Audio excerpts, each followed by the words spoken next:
So this is an upgrade that I did on an older model HP computer. This was a A6220N PC. It had Windows Vista on it, a older motherboard. It's a socket 775 motherboard. So this computer was made in like 2007, 2008, maybe somewhere around there. Yeah. So, pretty old computer, and I think I've had it for, I don't know, 6 years or so. So anyway, what I upgraded, let me kind of show you the case here.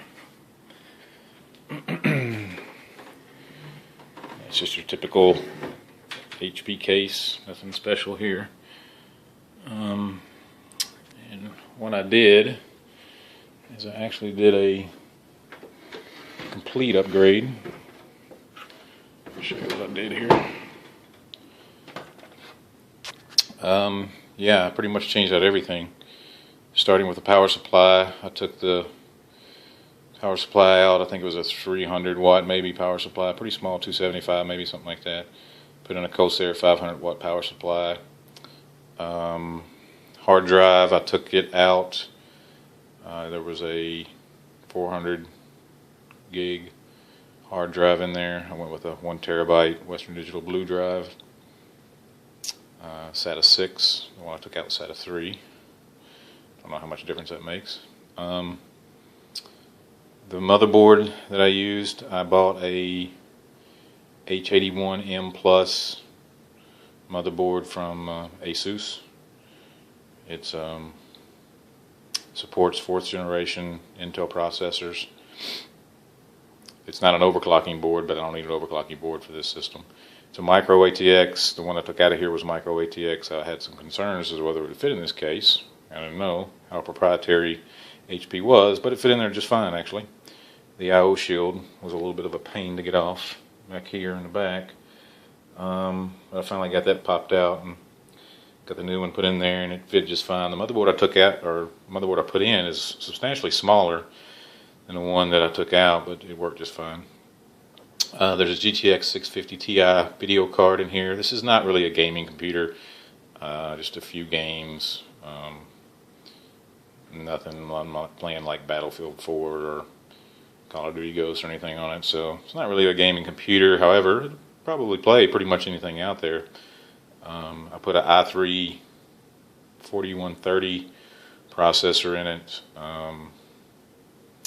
Just because it's fairly cheap. It's about $120 as opposed to like an i5, and I don't really need that. I used just a stock CD player that was in there, or DVD drive rather. That's an HP. I have no idea what it is, but it worked just fine. I used the SATA cables that were with it. I just reuse those. Those are the red cables. I know this is hard to see simply because cable management in this little case is impossible. But yeah, I got Windows 7 on it. I put Windows 7 on it. I've already updated Windows 7. Running great. I checked the temperatures. I was concerned somewhat about maybe the temperatures simply because this case is so small and there's really no airflow. I mean, all you got is the power supply, and there's a back fan. I think that's probably like a, I don't know, maybe an 80 millimeter fan or something like that. There's no front fan on this thing. But temperatures at idle were running like 35 Celsius. Put a little load on it. It got up to around 45 to 48, I think, is the highest that it got. So yeah, no problems with the temperature. It's running great. Running really good actually compared to what I took out of here. So it's a huge upgrade over what I took out. So I'll show you briefly what I did take out. This was the motherboard. This was a Asus motherboard, which the one I put in is an Asus. It has nothing to do with why I bought an Asus. I just like Asus motherboards. But this is the one that came in its stock. Like I said, it was a socket 775, so I don't know, that's probably 6 or 7 sockets back, so this is an old board. Ran good for a long time though. I had 4 gigs of memory in this one. I put 8 gigs actually in this one. You can see the blue memory there. It's Kingston. 8 gigs is probably a little overkill, but it was cheap when I bought it, so This was the old hard drive that was in there. That was a Hitachi Desk Star. Yeah, I'm probably not going to ever use that. It's old. It's 2007. You can see that October 2007 was the manufacture date. This was the old I/O shield that came out of there. It was probably the biggest thing that gave me the biggest problem when I was doing it, was getting that out and getting the other one in. But after that, it actually went pretty easy. I wasn't sure if I could upgrade that case or not. Like I said, I didn't know how proprietary HP was, but everything went in just fine.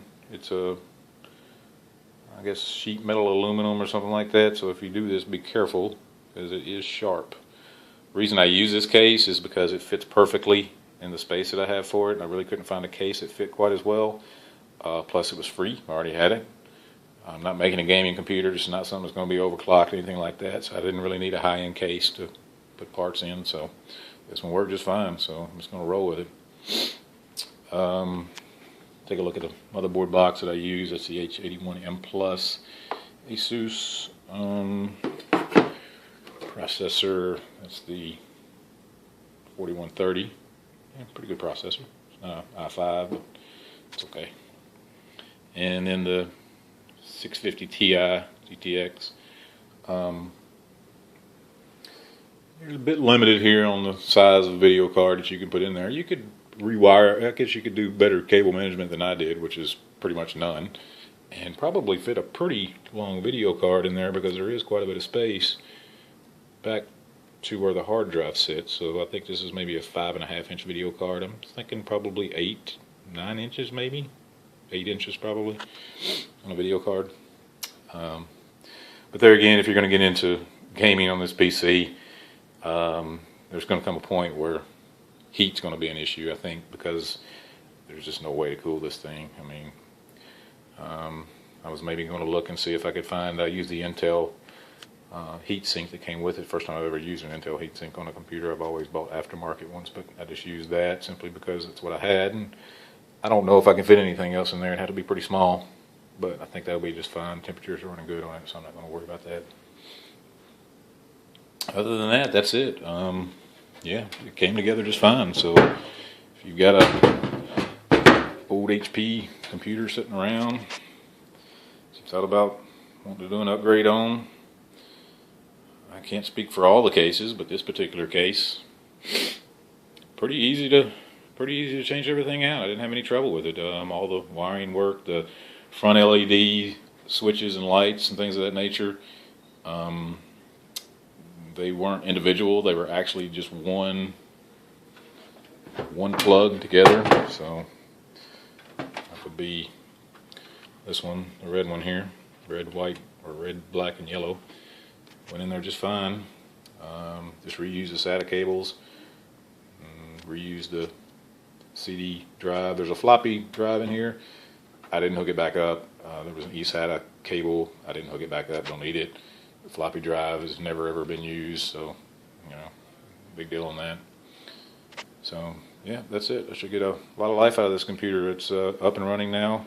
It runs great, much faster than what I had before. I'm really pleased with it. So hope you enjoy.